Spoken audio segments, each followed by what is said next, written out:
why just I don't use any classical algorithms, let's say Dijkstra's algorithm, to find the shortest path for point A to point B?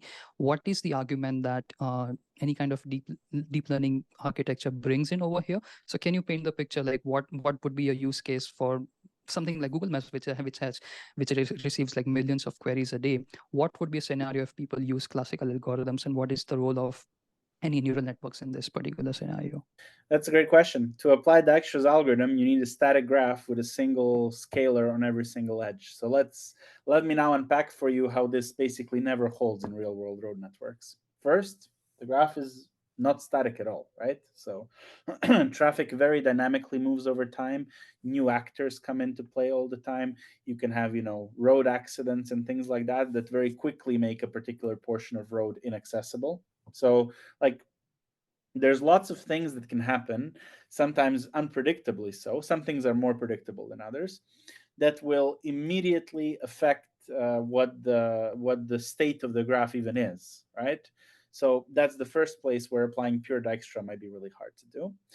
And secondly, even if you were able to, somehow create one canonical graph that will represent your situation at any particular time of day, with all the attributes present, how do you decide these scalars? So what is it actually that we're optimizing?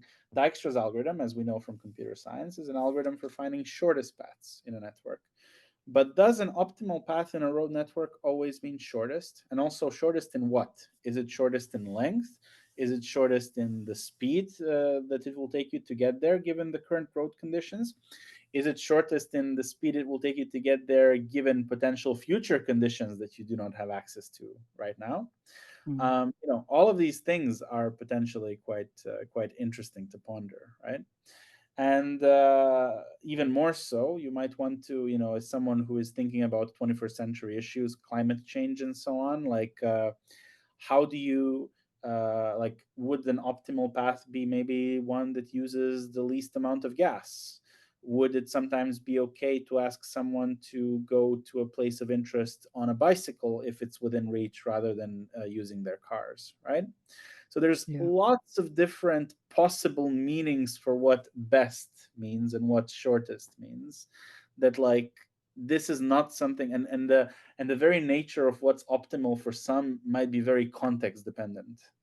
And all of these are situations where, classical algorithms were not designed to deal with this. They were designed to deal with an abstract situation that was perfectly, completely specified, right? I've just Yeah. described to you several scenarios where that's just not the case. So if you wanted any reasons for why deep learning is a good tool for routing problems inside real world road networks, look no further than some of these arguments.